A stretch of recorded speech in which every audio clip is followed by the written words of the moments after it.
know me from marketing department, on the concept team, down on the 10th floor. Cody, lay down.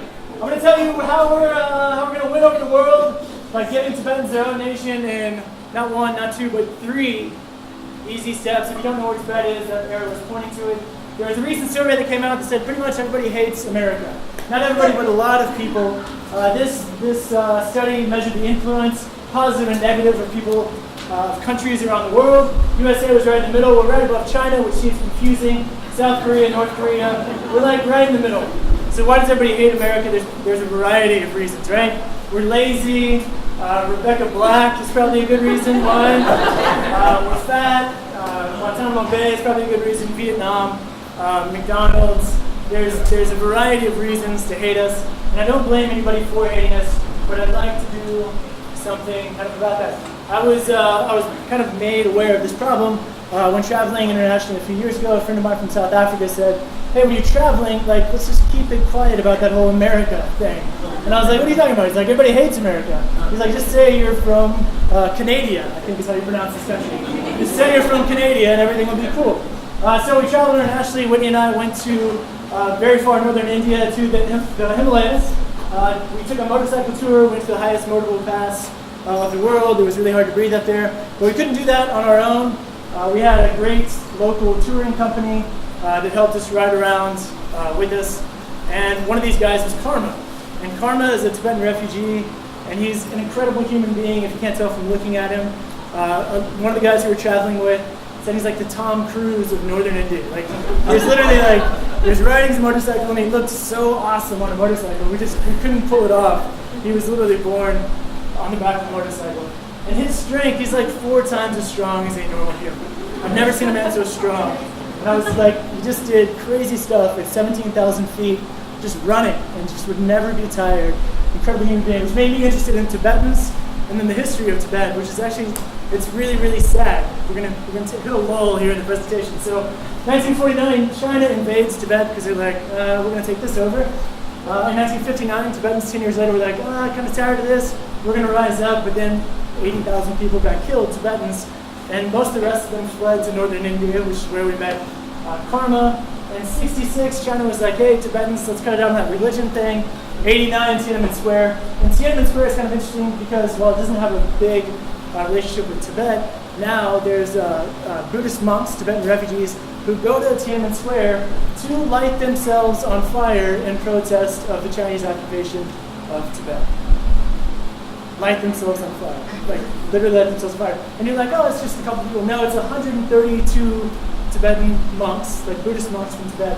They've lit themselves on fire, self-immolation, since 2009. Like, think about the thing you've cared the most about, and would you ever light yourself on fire for it? Probably not. It's pretty extreme. So that leads us to our buddy Karma, who's a guy, an amazing human being who has no nation, right? So imagine if we were the United States of America and we didn't have states. We had no land. We had to live in somebody else's land and hang out there. Really cool ancient culture, zero land. So I'm a problem solver by nature. It helps being on the concept team. So I have a really simple 3 easy plan. This is how to win over the world by giving Tibetans their own nation in 3 easy steps. 1, we're going to make them citizens of the U.S. Don't worry about all the red tape. It's going to happen. 2, we're going to get them here, preferably on a big boat. And 3, we're going to give them some land. Take it easy on the reservation talk. We're not talking about Native Americans. So 1, the power of the American passport is a crazy, crazy thing that none of us truly appreciate until we meet people from other countries who are just like, you can go anywhere. You can pretty much go anywhere, quote unquote. Right, so we're going to give them that power to go anywhere they want to, but also make them citizens of the United States. 150,000 people. Let's bring them all in. It's going to be great.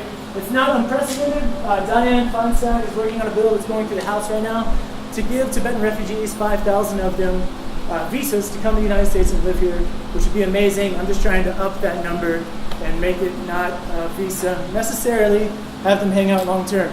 Step 2 is my favorite part. This doesn't really matter, but I just want to get all these 150,000 people on a boat. I want to be up on the helm of this ship and have Karma in my arms as we sail back to the United States.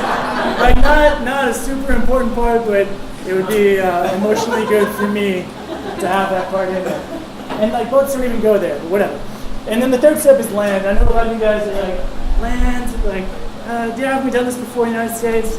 We had this whole reservation thing, which is like a horrible mark on our history, but we're going to give them real land.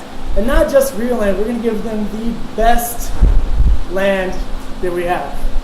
And the best land that we have, in my opinion, is Glacier National Park. We're going to give Tibet Glacier National Park. We're going to give it to them.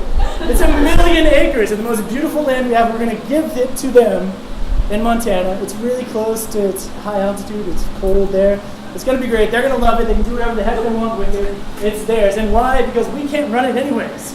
Like, National Park deficit, like, pretty much proposed cuts would be we're going to close the 200 smallest parks next year.